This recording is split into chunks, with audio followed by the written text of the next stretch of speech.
Good morning, good evening, good night. Welcome to NFT Live on the Web3 Network. We're excited to have a special Halloween edition show with Jeff Jag here. Also, a lot of my favorite co-hosts. One brand new co-host here on the network. We're gonna try and give him a run here. Hudah. Excited about this Pentabox situation, although I don't know where this is gonna go. So yeah, good luck to everybody. Hudah, listen, you're the first one on this Pentabox here. Nice to see you, sir. Thank you for joining. Excited to have you for your first time ever on NFT Live. How are you doing today? Yeah, man. Thanks a lot for having me. I'm great. I don't even know what day it is, but whatever day it is awesome already. So yeah, having a blast. All right, Jeff Jag, how are we doing, brother? Doing good. Do you guys know? Do you know who I am? What day is it again? No, the costume. I gotta say, I don't know who that is. I have no idea. No idea. It's Steven Universe. Steven Universe. Yeah. Okay. Nice. Where would people know that? Like anyone. No idea. No. Okay. All right. But All right, you killed it though. You killed it, Jeff. You look amazing. He's like, I dyed my hair for this. Biggie Poppins, how are we doing today? What's up, brother? I'm fantastic, man. I wish I had a costume, dude. I'm planning to do something later on in the evening for that, but here I am. I'm happy. I'm good. Great show this morning. Great kickoff, man. I'm pumped to get into it today. It's going to be fun. Let's kick it off to the host of the GM Web3 Morning Show, the one and only official GM Web3 Morning Show. Gif, how are we doing, brother?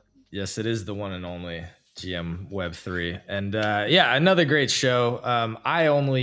I dressed up as a cowboy when I went out, so just put on a cowboy hat and boots. So I'm pretty low key, low maintenance when it comes to dressing up. So yes, apologies if you're expecting something grand out of me today, but happy Halloween nonetheless. And you know what, Jeff Jag, I feel like is really he's hard carrying the whole show over here. It really is. All right, guys, we are just getting started here. We are going to be sharing out the show. We should be going here for about an hour. So again, first time Pentabox, I think, on NFT Live ever, or in a long while. So we're going to see how this one goes. Let's hit the disclaimer up front, and then we can get to some of these awesome community members that's showing up early. Shit, was I supposed to come prepared with something? Yeah, y'all know what it is. All right. Look, we're not financial advisors. We have to say it all the time. I know it gets old sometimes. You're like, God damn, again? Yes, again. For your safety and ours, we have to remind everybody that nothing we talk about on any of our shows should be misconstrued as financial advice. It's just cool shit we find on the internet. It's all public domain. It's all just the opinions of us and our co-hosts. Do your own research. Thank you. All right, I'm going to get to some comments here. We have Squashman getting in first, OVOT, Prodigy. Let's get into Choina, OVOT as well.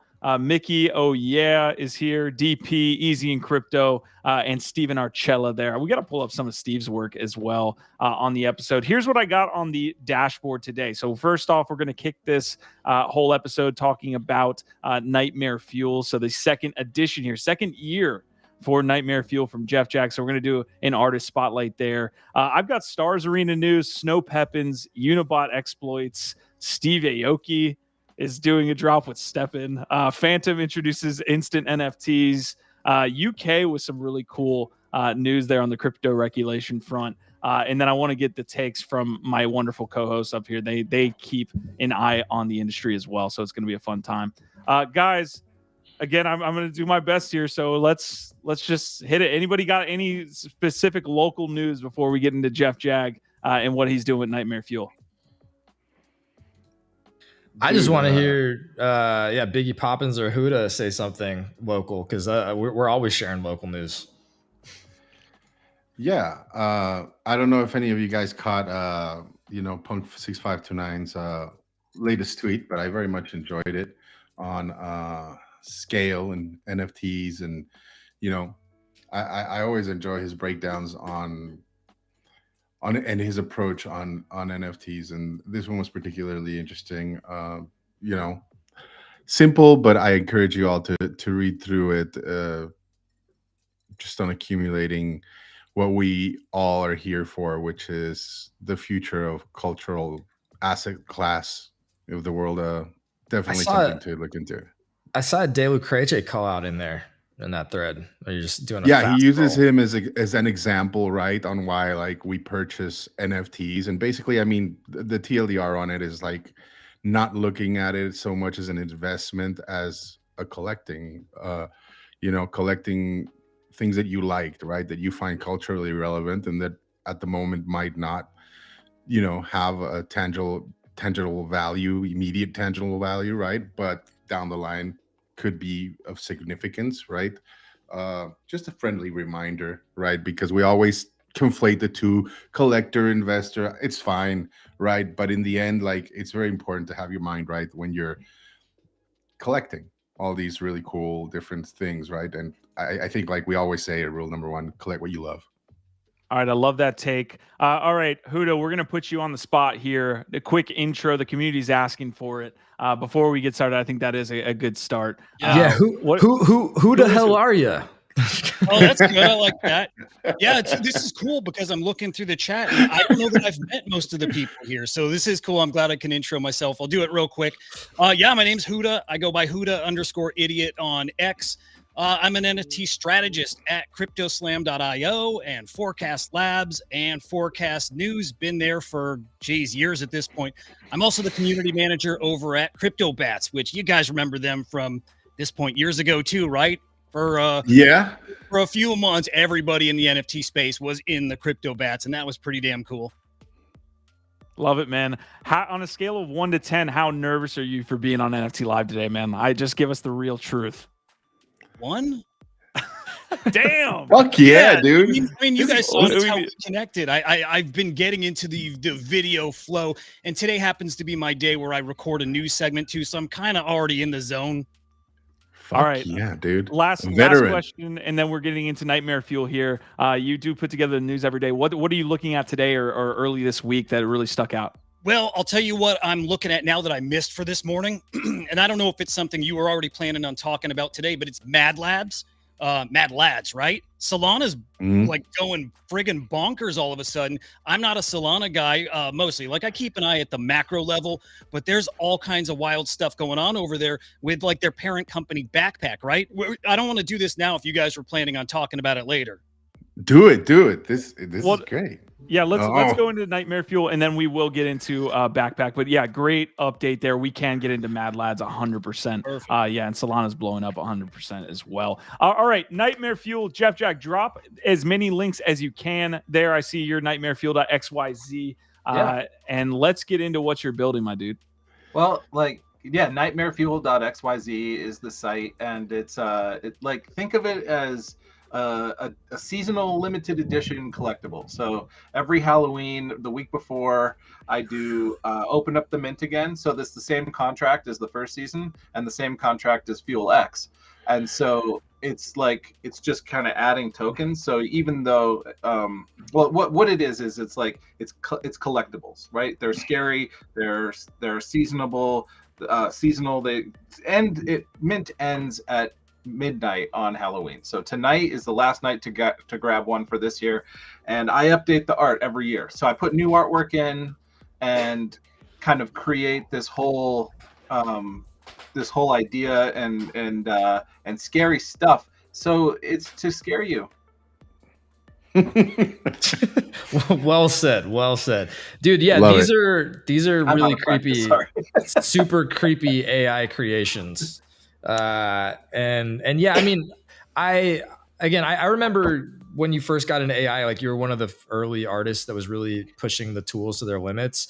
And when you did these, last year or even over a year ago, you started creating these. I remember seeing them in my timeline as like actually horrifying things, like really, really horrifying AI creations. You usually stack different like methods. You usually have like a multimodal approach. It's not like you just put a sentence or two into an art generator. You really kind of create your own processes. So I'm just curious what you can share about what is the process that goes into making one of these ridiculously horrifying things. Right. So the stuff you're showing now is from season 1, and the season 2 is all animated with sound. So I worked on having input images that I would generate in a variety of methods: Midjourney, Stable Diffusion, various things. And then I took those into a Stable Diffusion workflow that's called Animate Diff, which allows you to kind of make little clips with the amount of video memory I have. And so it's little segments like vignettes of animation, and then I use stable audio as the audio generation. So it's all AI video and AI audio. And then I take the whole thing into a timeline in After Effects and composite it all. I do color correction, I do motion graphics effects, put it in there. So tonight I'm going to be releasing the short film. So the entire season 2 collection is one long video that you'll be able to watch start to finish, and it's out of order from the mint. So even if the pieces don't mint by the end of the night, you'll still get to see all of them that were created for the season. All right, I'm going to show the audio component here. Don't get too scared here on Halloween. This is Jesse Gajtrowski's piece. Yeah.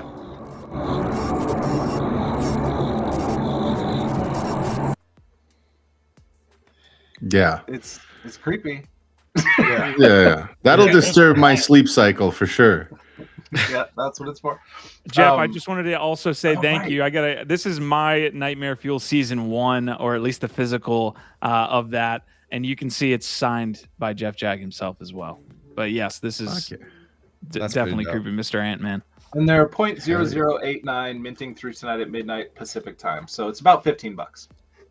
Hell yeah, man. Yeah, those are the amount of work that you put into creating these. Again, I don't think people really understand. Like, even as you explained it there, like, that's a lot of work to go through all those different phases just to put out, one single, AI generated, but it's really AI collaborative, right? Like, that's the real term that a lot of people are using now. It's like, oh, I'm not an AI artist, I'm an AI collaborative artist or something like that, because it's just kind of one tool in your toolkit and in this crazy process of a bunch of different software applications and bigger workflow. I like that take on it because it definitely is a process and a workflow, but I don't say I'm like a Photoshop collaborator, or like a watercolor collaborator. So like that particular word kind of feels weird to me, but yeah, no, it's a tool. It's you put work into it. You're deciding what to make of it. So through the whole thing of creating it all, I mean, it's a collection. It's like when I make a single piece of work as a one of one, I put a lot more time and effort into a single piece. But when I make a collection, I'm trying to make a unified whole that kind of has a through line through it. So there's something to see when you go to the Nightmare Fuel official market at the top there. You were looking at it earlier, but it's like that's the royalty supported Rarible marketplace that they let creators put up.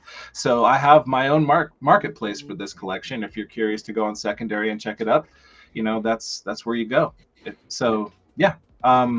But like looking at the whole thing and seeing the pieces like next to each other, it gives you a different kind of sense, because like I said, I consider this kind of like a trading card kind of thing, where it's a collectible, but it's also animated with sound for season 2. The interesting thing about this whole process is that if all of season 1 isn't collected, all of season 2 isn't collected, by the time season 3 rolls around next year, I'm going to put those new pieces in front of whatever comes later.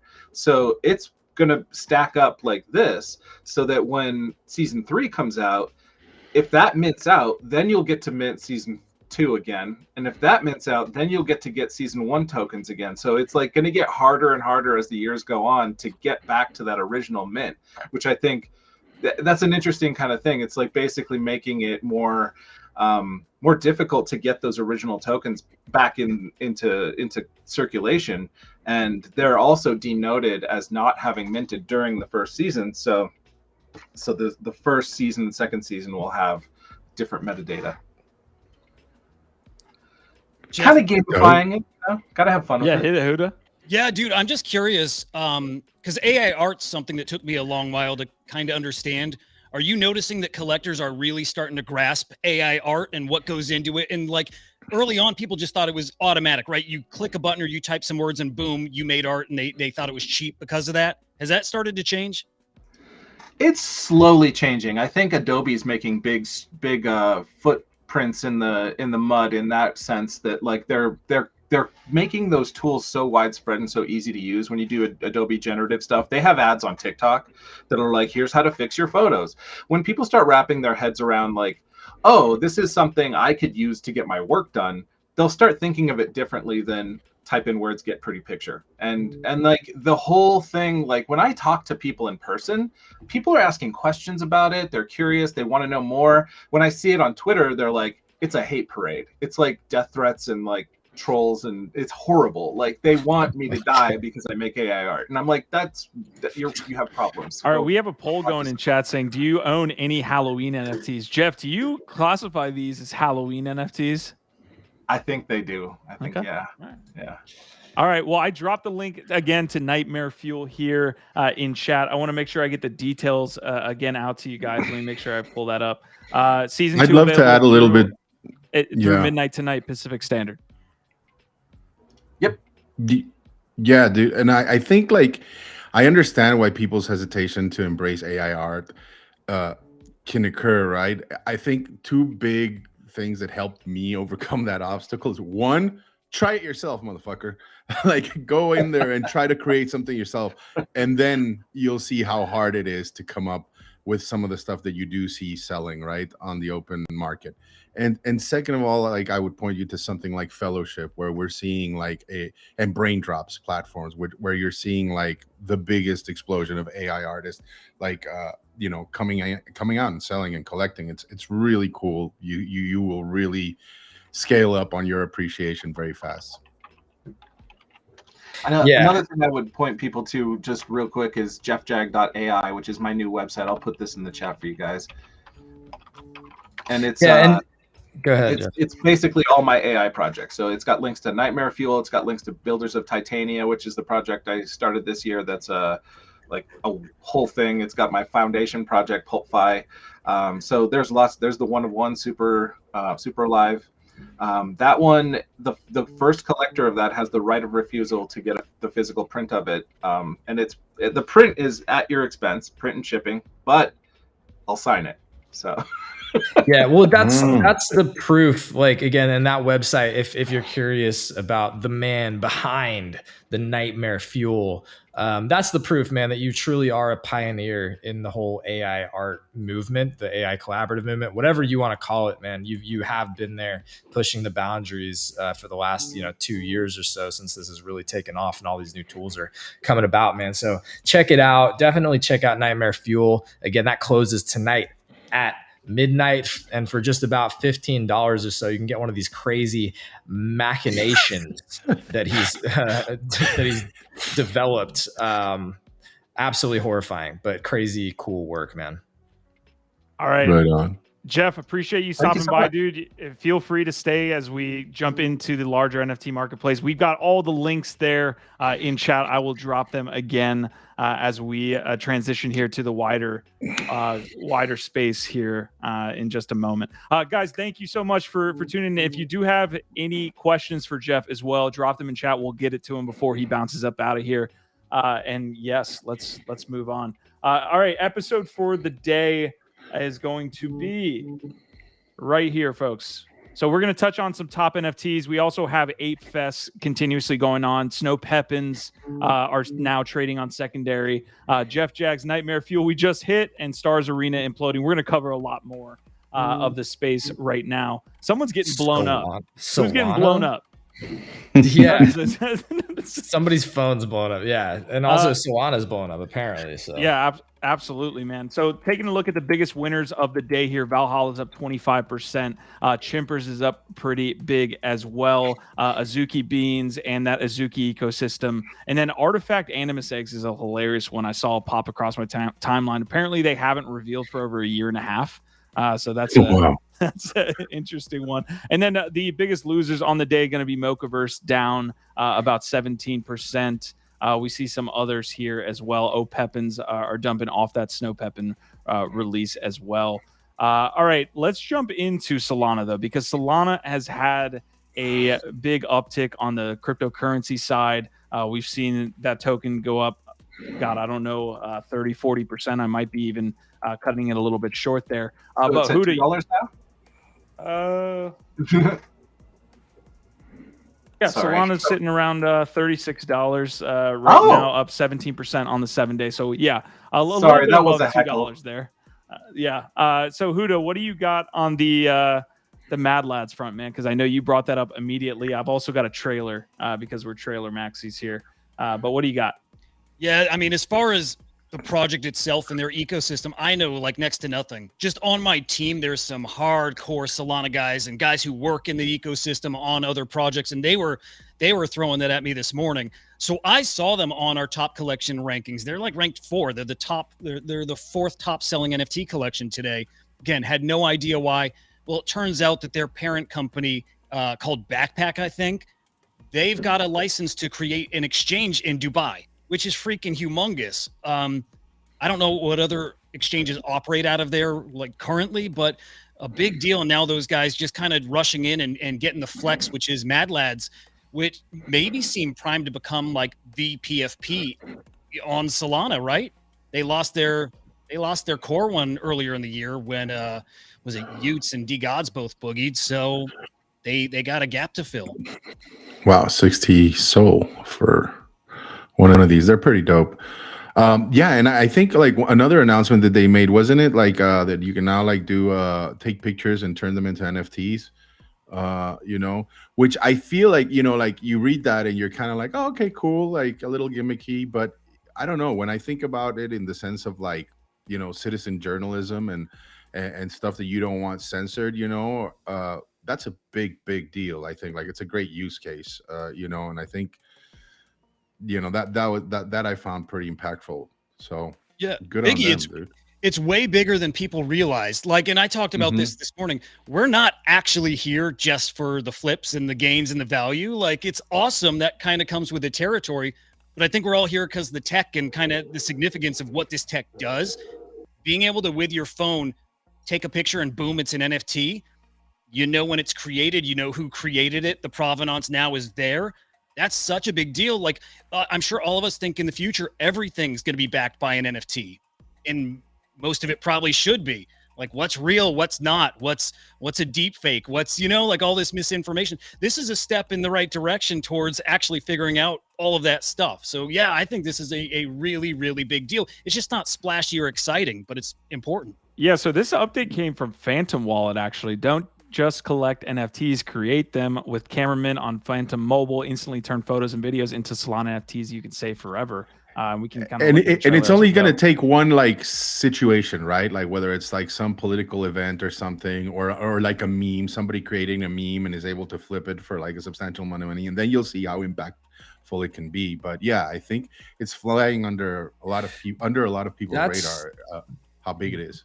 That's a really interesting point about photojournalism, right? Does this disrupt the model of existing, like you think about paparazzi, you know, photojournalists, people who their job is to basically capture an event, capture something, and then, you know, properly monetize that through certain channels, right? They usually have to go, you know, either email it or in person to drop things off to try and sell it and negotiate. You know, this might really disrupt a lot of that sort of photographer journalist business model, where if you can just start minting it directly on chain and get that out there, people know, you know, they can search these archives in a way and you know, license these images or something. You know, maybe Getty and some of those other photo licensing platforms also get disrupted here. Yeah, it reminds me of National Geographic's move into the space too. They didn't really go the innovative route of using this technology in the way that it's shown here, but and they I think just are out of the space now, which is interesting. Big, you got any last takes here? Yeah, no, I think it's also just like great for like battling the misinformation, right? That's going on right now in the news world in general, right? Like we're seeing like on these war fronts, sometimes people using like footage and pictures from previous wars, you know, to try to like influence or sway opinion in one way or another. This is a great way to be able to like basically seal it with a stamp of approval and say like, this is happening right now, it's taking here, and you know, it's undeniable. So powerful stuff. I'd like to see legal licensing selectable down, like drop down menus. Like you could have this kind of license, like a CC0 or all rights reserved, or all that, like part of this process where you could just, because like just throwing a photo up on chain is cool and all, until like you go to the news outlets and they're like, you didn't say what license this was, so we just all used it. And it's like, you can't get that back once it's there. There's no value to it once it's been spread on all the networks. So if you have the ability to put some kind of license on it, so that when they look at it, they go, oh, legal said we have to get approval on this, even though it's an NFT, we don't know how this works, but they have to at least go through the due diligence of doing that then in that case. And so it's really important to get those kinds of things written down. Well, and that's what platforms like Getty, et cetera, handle, right? So yeah, they'd have to offer certain functionality and utilities or smart contract functions in order to really disrupt it. But maybe this is the beginning of getting there. All right, I want to Hudah, go ahead. Just cool thing. Getty's Web3 friendly, NFT friendly. Like they do NFTs over on Candy Digital already. I think they have a drop that just came like last week or so. So yeah, it's a perfect fit for those guys, right? All right, I want to transition this back to MadLads as well. Gif, you had the floor price and kind of the collection pulled up. I'm interested to see like what that bump has been that Hudah was mentioning. They also have a couple different updates. I mean, you heard the download backpack update as well. And then we do have a trailer here. Apparently they're adding another influencer that's to their roster. So Ryan Fowler to the MadLads roster. You can see he's a professional snowboarder. Looks like he's competing in the Winter Olympics as well. And he is part of now, I guess, the MadLads. Yeah, Gif, let's go to that share. So what do we got here?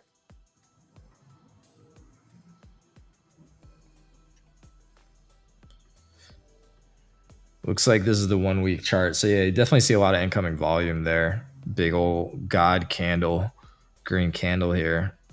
It looks like in the last couple of days, October 23rd. So yeah, some sell off happening over the last couple of days. But yeah, what happened on the 23rd? So there was a big specific announcement here. That's the year, brother. It's 31st of October.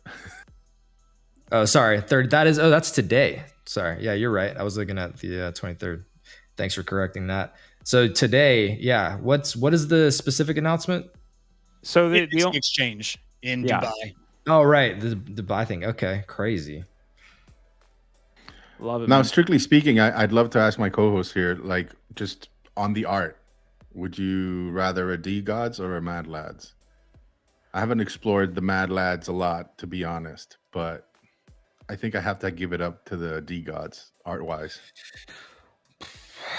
I don't know, dude. Yeah, I've been looking more at the you. D-Gods. I do like the art better, so I agree with that. But we should go pull that up. I want to pull up D-Gods because I've been looking through them. The floor's been dropping. It's been getting down around 3 ETH, so it's definitely within a buy range for more people right now. The interesting thing about the way that they've done these seasons is that like it's an option to like upgrade or change the art in these different ways. And so now what you have is a collection that lacks cohesion. Like when you go scroll through it, because there's like season 1 art mixed in with season 2 art, mixed in with season 3 art, it feels weird to me. It feels kind of janky. Like I don't actually like that it doesn't, when you zoom out, to the collection view, it doesn't feel like a clean, cohesive collection at all to me. And that does affect how I feel about it. And, it's kind of part of the residual effect of the strategy that they've used, where they've kind of used this like hype cycle, update the art thing as a primary utility for the project. And not everybody participates, or people have different opinions. So now you just have this sort of like, I don't know, it feels very messy as opposed to when usually when you look at a collection, it all feels very cohesive in some ways. All right, Quantum Variant's coming through and saying, I like the MadLads art. So we do get some positive on that front. Biggie, I would probably agree with you. I like the D-Gods a little bit better, but to the point that was originally brought up, being the face of Solana PFPs at this point. I mean, Bodalgos is up there as well. The guys over at the Nifty Show, so I'll give them that. All right, I do have to transition this into some other stories, guys. We're going to have these co-hosts on stage as long as they can. They are taking time out of their day to help us deliver what's happening in the industry, and I appreciate both of them. We do have a breaking update here from Azuki. So it's merch season, baby. Azuki and Satoshi Nakamoto. If you didn't know, by the way, It is Satoshi's white paper's birthday here, 15-year anniversary for Bitcoin, and it looks like the Azukis are celebrating.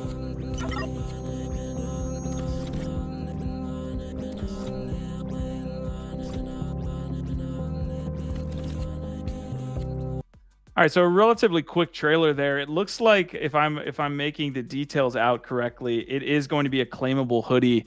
Might be a free claimable hoodie for all Azuki holders there on Bitcoin's birthday. I mean, that's cool if they're doing that. I mean, they did raise a bunch of funds, so they have, you know, they got some resources to do a couple cool things for the community. I feel like that's a nice little gesture after what they did with the elementals. I will say their merch has been, like, from what I've seen, I don't own any of their merch, but I've seen people out at conferences. It does look like the quality of their merch is generally pretty solid and the designs are pretty cool. So I give them that. All right, moving on to another breaking piece of news. This one interested me the most, I think, out of what's on our dashboard, and that's going to be that Stars Arena is just absolutely imploding. We covered this yesterday that the Stars Arena CEO, Chill Pill, had left. Now we got another tweet at around 4 or 5 p.m. It looks like 3 p.m. yesterday Eastern. As of today, Kook Capital has been relieved of his duties as a Stars Arena member. We are continuing with the transition to a new team without the presence of any former member, which in and of itself is already just a shit show circus. But then you get Kook Capital actually tweeting below this, written by Chill Pill, who stole Hannah's company. Can't even make it up. I will tell all very soon. Wow. Guys. Wow. No.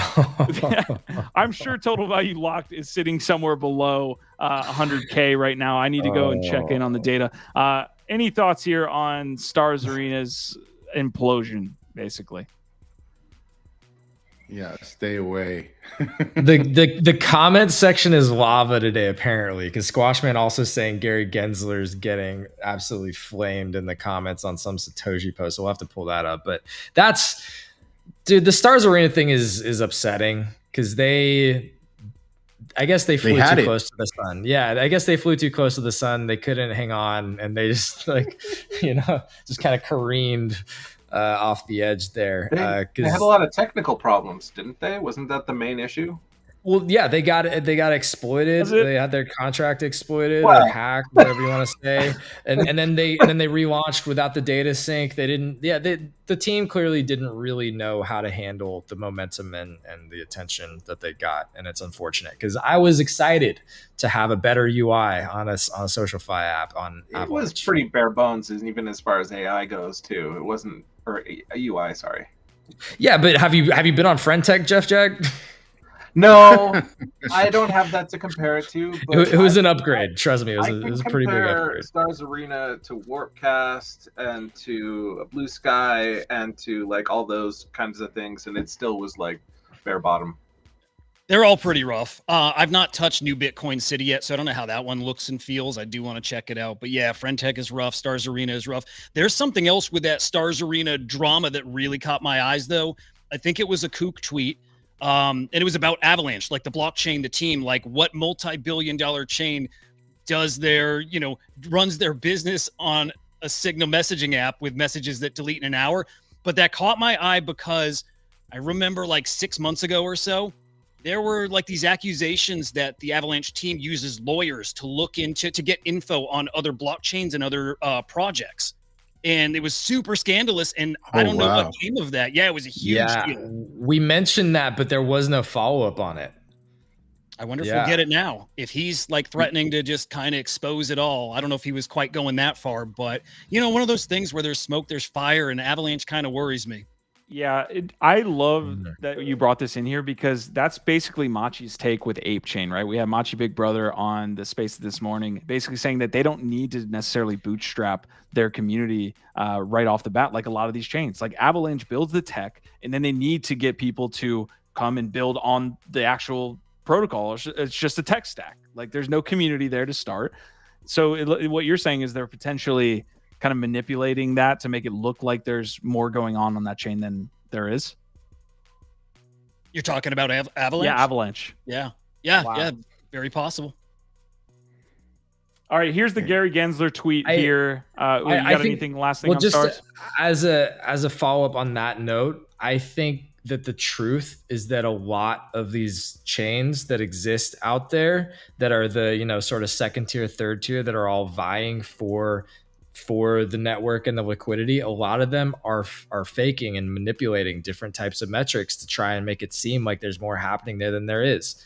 And we've seen protocols come and go that couldn't back up the things that they said that they were going to do, and I think Avalanche is in that weird spot where it's like there seems to be a lot of potential and some cool stuff there, but how much of it is real, how much of it is tangible and legit, it's hard to tell.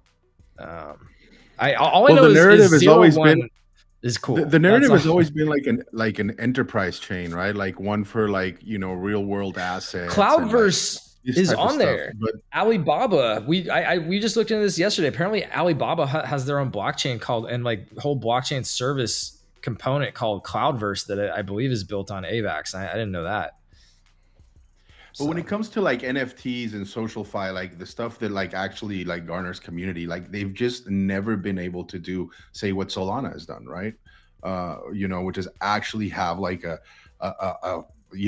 group of ravenous fucking fans, it just doesn't seem to happen for them, which is worrisome. But at some point you don't have that, right? Well, when Solana first launched, they didn't have that. So it happens over some of that is time. But I do think that, again, going back to Machi's comment, Ape Chain out the box would have these ravenous community members that you're talking about. So, all right. I do want to get some comments if you guys have any here on the Gary Gensler tweet. If Satoshi Nakamoto went for Satoshi at Halloween, would we be able to tell? Happy 15th anniversary to Satoshi's famous white paper that started crypto. Any crypto companies that are tricking investors, oh God, should start treating them to compliance with the securities laws. Gross. Hang on, was this like a pro Bitcoin tweet, or is he shitting on Bitcoin? I can't tell. You can't tell. It's what he's been doing the whole time, which is extremely opaque and cryptic. He's literally being cryptic in a crypto tweet while fucking over the entire crypto. What he's doing is wasting everybody's time, because if you contrast this to what the new regulations that were just announced from the UK, what a difference, right? Of somebody actually trying to embrace the technology and enable innovation, right? And these assholes are just fucking about and ruining the something that was actually birthed over here, right? It's ridiculous. The fact that he first of all, the fact that he thinks that this is clever or funny or interesting is hilarious. It just shows what a fucking asshole he is as a person. But again, the fact that he's using this as a moment and an opportunity to try and score points on Twitter is exactly right. To your point, Biggie, what are you doing? Why are you doing any of this? Why are you making these types of shitty snide comments on Twitter and not figuring out a better path forward for innovation and business in the US? Why is this your job? This is also a dad joke. This is a dad joke all the way. It's not, dude. Most dad jokes are actually enjoyable on some level. That's just fucking stupid, bro. Is Gary just engagement farming? Is he the poly? He legit is. Exactly. That's exactly what he's doing. OSF's taking it another level here, and he's saying, honestly, I think this is actually an extremely unprofessional tweet. Exactly. It lacks so much self-awareness, especially for somebody that used to actually teach a class about cryptocurrency at MIT, right? It's mind-boggling. It really wants to make me punch him in the fucking nose. All right, guys, we have about 40 minutes, or I'm sorry, we're 40 minutes in. We got about 20 minutes left in the episode. Please leave a like if you appreciate the content that you are getting from these co-hosts up here. Again, we do have Jeff Jag talking Nightmare Fuel, and Hudah is on for the very first time. So, yeah, big shout out to you both. Pentabox for the first time in a long while as well. Here is that UK government piece. So Web3 KC actually was following this really well, put out a few posts on this and saying the UK government has today, so yesterday, announced landmarks reforms for crypto regulation in the UK. There's some really, really clear pieces, actual clarity that they are putting out, not some cryptic tweet that is trying to be funny, not some, bad, opaque regulation that we just talked about very clear. So NFTs, more akin to digital collectibles or artwork than a financial service product. In general, not appropriate for regulation as a financial service. 100% agree. DeFi as well, they went into with some again clarity. Government recognizes that DeFi may play an important role in financial services as the crypto asset sector becomes larger and blockchain-based solutions continue to be adopted by financial markets. All right, well, y'all, I'm going to see myself out. I'm moving to the UK, so if you want to come visit in London, England, I will see you there. Here's the last piece, and then I would love any takes here from the co-hosts here. Premature and ineffective for the UK to regulate DeFi activities currently. Instead, the government will support efforts at the international level and inform a future domestic framework. I want to kiss that post. Yeah, it actually makes me want to give beans and toast a try. No, like for real. I'm thinking about it. Maybe a move is up next, you know? Can't be that bad. Can't be that bad, right? It's just gray and rainy all the time. Fish and chips, shitty weather, Mary fucking Poppins. Hell yeah. Bad teeth. I think it's pretty cool. Makes you to live in London. What a take. That's a great take. Yo, that take matches that outfit, bro. Matches the costume. All right, so yeah, some favorable stuff on the regulation front on the UK. I want to jump back into the markets really quick. I got 3 quick lightning round updates here. So we did have a winds of Carbonera fell back to earth. Winds of Yawanawa. This is just straight up disrespectful at this point. Seriously, what the fuck? Yawanawa. Yeah. Yawanawa. Yeah. Yawanawa. At this point, it's a full meme. Winds of Yawanawa fell back to earth, down 20%. So Machi sold 13 into blur bids. Most were sold to other farmers, and now he still owns 20 Winds of Yawanawas. Here's the problem with Machi owning your collections is that at any point he could press the freaking red button and nuke the collection. Down 20% just from this. Yeah. Again, this is just an ongoing conversation that we could literally talk about forever. Like the pros and cons of having whales in your collection, right? It's like you love them, you hate them, you got to have them, but also they can wreck you at any moment. It's a challenge, man. But I mean, Biggie's still hodling, right? As long as Biggie's in there, you know, 100% forever and ever. You have one, huh? He's got several. I got a couple, yeah. God, dude, so jealous. I've talked about that collection a lot recently too. Like, that collection's going to be a 20 ETH floor at some point in the future. It's just that significant for art and for AI, for digital art, like let alone NFTs. For digital art, it's a big deal. I agree. So one of the things that makes art famous, like that makes good art, what's accepted as good, famous art throughout the course of history of the art world is about the established institutions and gatekeepers. And there's always like the top echelon of art institutions and gatekeepers who basically ordain certain pieces, certain artists as like, these are the most relevant, important ones. And as much as we're sort of like, the disruptors creating our own systems and new models and shit, those institutions still really matter within the art world.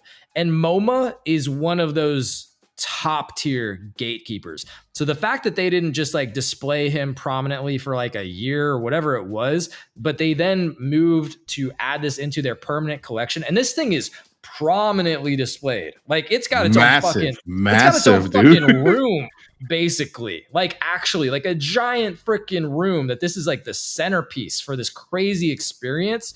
So, and then you see what else he's doing with like the Sphere, which is one of the other sort of like most innovative, high-tech display experiences in the fucking world that's ever existed. And he's the residential artist. So you cannot understate what Rafiq Anadol is doing, not just in Web3 blockchain NFTs, to Hudah's point, but this shit ripples out way beyond us. This ripples out into the art world, into the history of art in really crazy ways. And the fact that he's at the forefront of this whole movement, like just think about what that will mean over time. So he's kind of leapfrogged X copy here as far as like, if there's a ranking, for artists in this space. X copies more culture, but as far as significance to the I guess the broader art market or world, it's Beeple and Rafik now. I guess Beeple's probably top dog, but Rafik's right there now. So I definitely did not see that it says buy at the top. This is Rafik's collection. Yeah, this is Rafik Anadol, brother. I must have this has missed been that, sorry. this has been one of the biggest. I mean, he's Just Jag's been too busy with his head down working on all his crazy creations. I'm scaring the shit out of the rest of us. No, because this has been one of the biggest drops in the last month or two. This Winds of Yawanawa, and it's like 1,000-piece generative art AI, and they take like wind data from the Amazon rainforest or somehow. There's a really interesting tie-in and partnership with some cool institutions. Yeah, and so he incorporates it into this beautiful, generative windscape, and it also has sound. They're really crazy and experiential, like most of his stuff, and super high def, high detail. But yeah, these things have popped off. They went up to like 12 ETH or something floor. I don't know, 14 ETH or something. I'm waiting on that 4 ETH floor, man. I'm waiting. Yeah, and an interesting tidbit that I loved hearing about the MoMA when they were talking about adopting and buying in to the permanent collection, bringing it into the permanent collection, was that like I guess they like studied it or something, but they said like the place where most MoMA visitors spend time on is in front of that piece by Rafik. That's why they added it. And it's such a statement, in my opinion, and also like a boon for what we call dynamic NFTs, right? Which we've seen like blast off also with Nami's, with the Nami waves that came like right afterwards. And I think we've yet to see like just how captivating they can be, right? Because right now display technology is not accessible to everybody. But when you start seeing these pieces, say when you go to Las Vegas, not just at the Sphere, but maybe at like some of these big hotels and other places, right, where you can really appreciate them, I think people will finally understand why the context they can be so mesmerized. Yeah.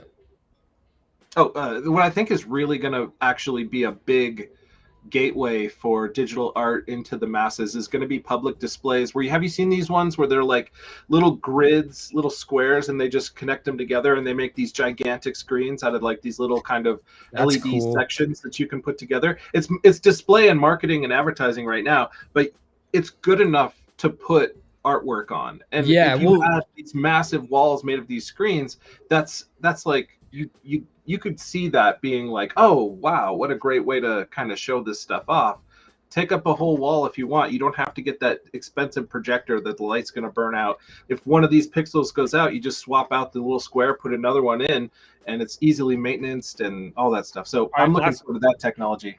Last couple thoughts, guys. We got to move on. So yeah, display tech is innovating very quickly. The typical TV industry is going to be fully disrupted by things like you said, and also AR, VR, different types of headsets and all this stuff. But yes, the context and the way that digital art specifically is experienced and displayed really, really does affect the interpretation of that, the experience of it, the value of it. And so, when you think about Meta's new headset and how they're integrating permanent digital objects or augments into what they're doing, that you're going to be able to decorate your environments with digital assets or go out and just create a giant freaking screen to sit in front of, or the Sphere, or what you said with these crazy 3D walls that you can build in the middle of a park or whatever. All of this, again, if you're moving forward and you're thinking about digital technology, all of this is part of that exponential age, and why, again, we're so excited about the potential for these creations, because we know that people are just starting to understand. All right, the last thing we're going to cover here with Rafik Anadol. Hudah, you just dropped something in our private chat. What do we got in front of us? And then we'll move on to the next topic. Yeah, dude. So, of course, when all the Rafik stuff was blowing up, I was looking for an entry into just anything Rafik. And a lot of his stuff is still images. He doesn't have a lot of the kind of AI animated stuff like Winds of Yawanawa. But this one is. And what I noticed is, all right, there's 3 NFTs in this series right here, which is called T series, T plus minus series. 3 of them, the edition sizes on each is like 220 and ranges up to 260 or so. There's people that are accepting bids or offers for like 0.3. It's maybe worth chucking some offers around that price point because I just think he's the kind of dude that even with additions can can do something nice. All right, love that piece Yeah. of alpha, dude. You got anything, Biggie? Quick. No, I agree. That's fantastic. I have seen it too. Also, like if you go to the Reek's Discord channel, you see a lot of people again still very hungry for his pieces, and obviously going back in time and trying to find this stuff. So that's an excellent call right there, Hudah. Agree with you 100%. All right, a couple quick pieces of news, guys. We have about 10 minutes left, so we're going to try to fit it all in here. We did see a ringer sale for 50 ETH here, so one of the larger ringer sales here in the most recent news. We also had some Snowpepens, of course, so we had the reveal, right? We had the people, a couple people win. I think Bored. I need to make sure I'm getting his name Bored right. Elon Musk, yeah. Bored Elon Musk won the hyper. People and flipped it. I think with this drop the most, I saw like the most kind of outcry on the mechanics, right? Because the more you own, so the whales are going to obviously have more of a chance to win. For the fact that Bored Elon Musk was able to win, I think the big prize, which was the correct me if I'm what was the hyper? Yeah, the hyper. He won the hyper. But okay, guys, we have secondary sales here at 5 ETH floor, high sales in the 7.7 ETH here from NFT stats. Any last thoughts here on Snowpepens? I'm still not buying a Snowpepen over a squiggle no matter what. That's the right call, I think. And the people that are flipping, I think, are flipping with that type of mentality in mind, right? Like as prolific and amazing as Jack Butcher and Snowfro collabs can be, I think that's the market telling you something, right? Like I think if you wait a little longer, you really want a Snowpepen, you might be able to snag one for a lot less. At the moment, I think the people flipping out of that, they're thinking squiggles.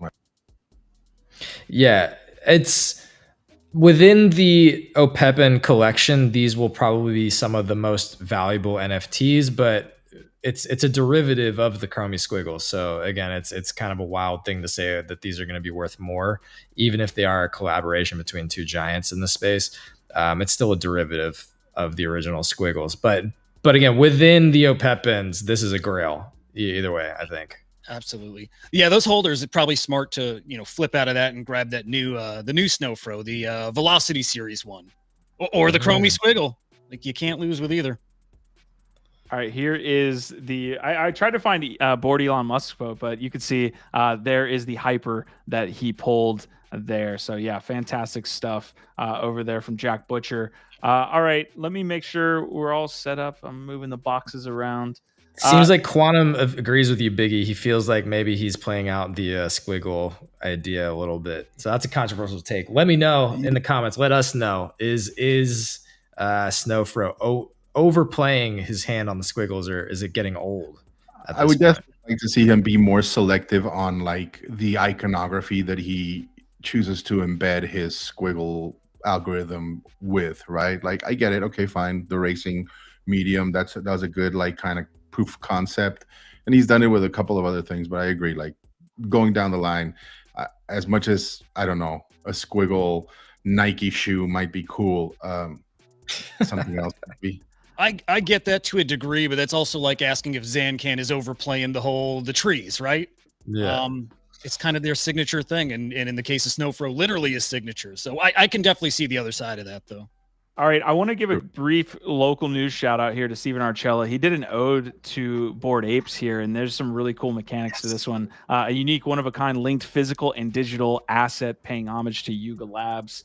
You can see that if you go in the AR component, it kind of has that quick switch. Yeah, guys, talk about this if you can. Steve came in the morning show and So hit this. cool. I'm upset that this is a 1-of-1, to be honest. I would have liked to actually get my hands on it.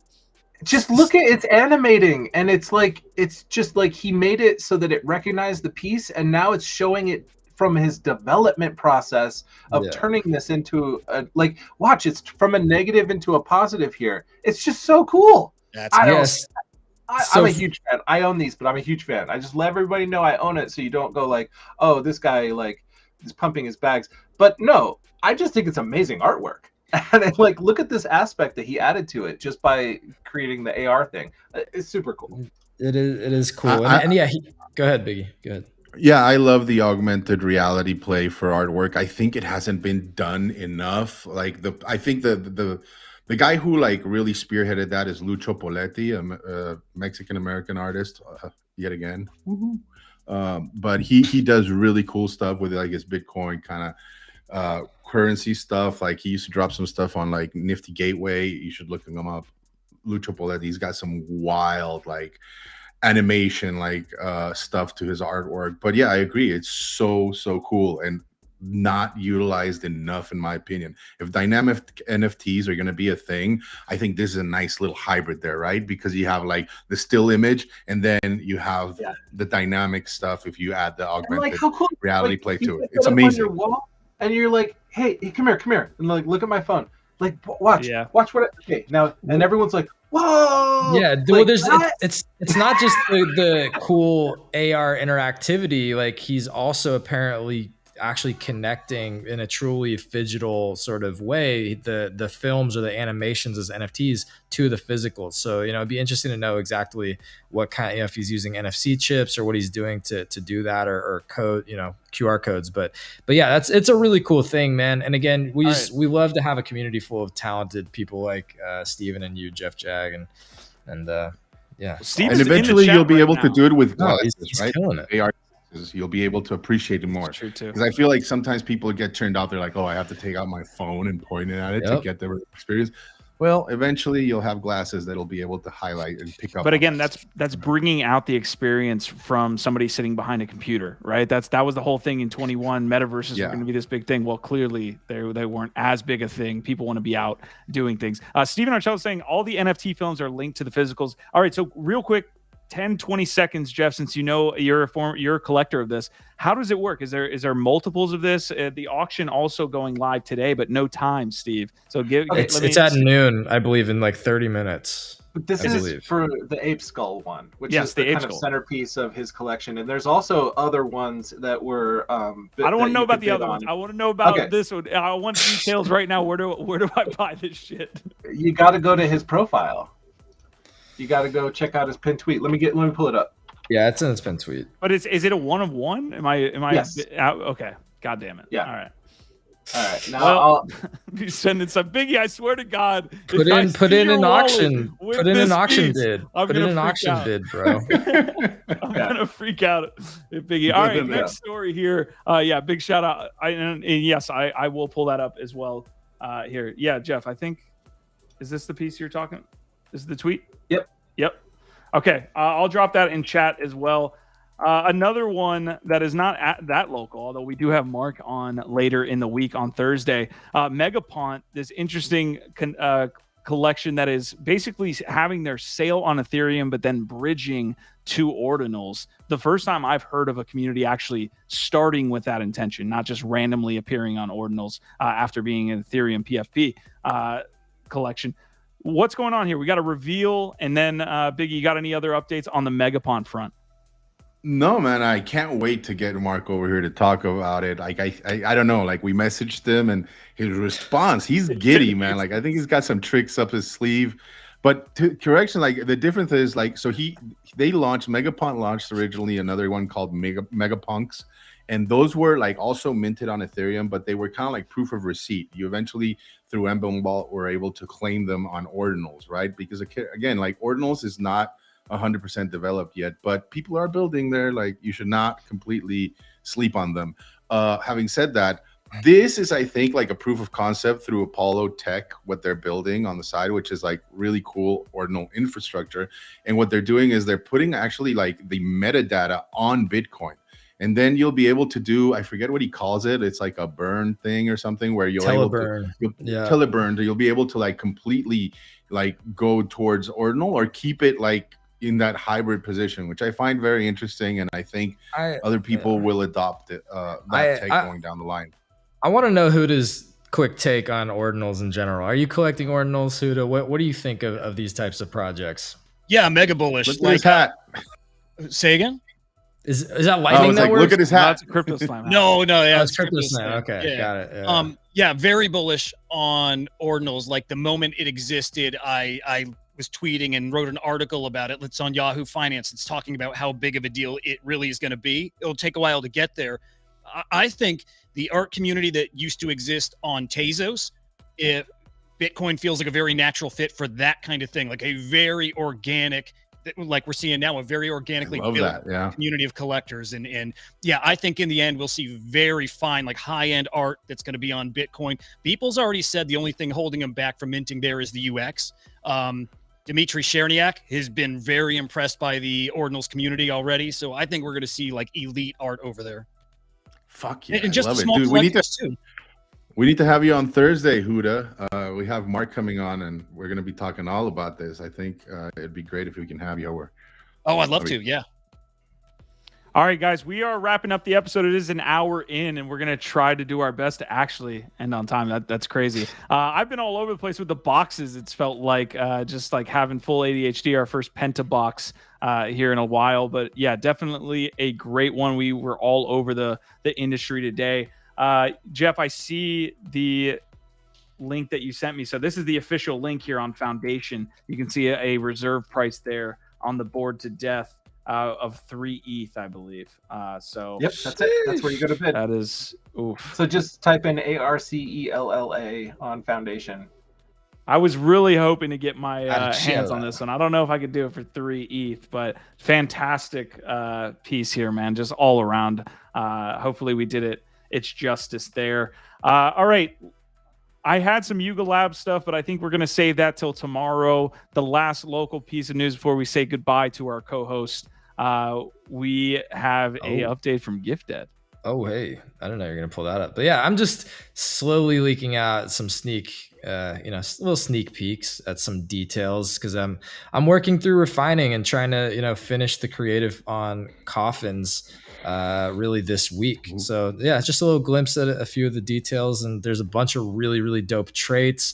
I'm very excited to share more of it really soon. But yeah, I'm just, I don't know, teasing out a little bit in my own way. And yeah, we'll have a lot more details to share soon. But the most important part right now for all of y'all to know is the allow list is open, but not very much longer. The allow list does get you 2 free mints. So let your friends know. Let your homies know. Do not miss out. You can sign up with as many wallets as you want. I don't care. I want people to mint them and no, like I want people to create and see the different traits and like what they look like together and create as many as possible. So sign up on the allow list with as many wallets as you can. Get your friends into it because I will be closing the allow list in a few days. So that's it. That's all I got on it right now. Do the coffins open? Are they all open? They might in different ways in one day. I can't get into all that right now. Okay. So there's some aspects you haven't revealed yet, but I saw a sneak peek of an open coffin there, and I was like, "What's going on?" I don't know, man. Dropping November 13th though. Oh, also Steven wanted to mention that the 3 ETH is for the physical as well. You get the NFT and the physical. Thank you. I'll take that in mind. Yeah. Move around some funds. Yeah, and Nightmare Fuel closes for the queue. Remember, Nightmare Fuel closes at midnight. Midnight Pacific. Sorry, Hawaii. Yo, I'm so glad, that y'all showed up, especially like Hudah too, as a first time joining in. Always great to have you, Jeff Jag and Biggie, and just to hang out with y'all. So appreciate y'all. All right. Yeah, thanks for having me, man. Blast. Yeah, we got a poll here that says, do you guys want an updated rate my bags? 88% of you said yes. So you know what we're doing tomorrow. All right, we'll be seeing you guys there. Yeah, it's going to be a long and arduous journey. You said 48 hours notice, Q. Can't do it because we're talking to Mark on Thursday. It's in my rider. I need a full 48 to prepare mentally and emotionally. M&Ms. Wait, what? Yeah. I know I'm going to be fuming. Emotionally prepare yourself for tomorrow, folks. That's the list. We're going to be tackling it. Oh my Hopefully God. See you there. Again, NFT live every day, 1 p.m. Eastern. Thank you guys so much. Our Vibe, our tribe. Wait, hold on. In chat, OVOT for Hudah. First time ever hopping on. I appreciate it. Our Vibe, our tribe.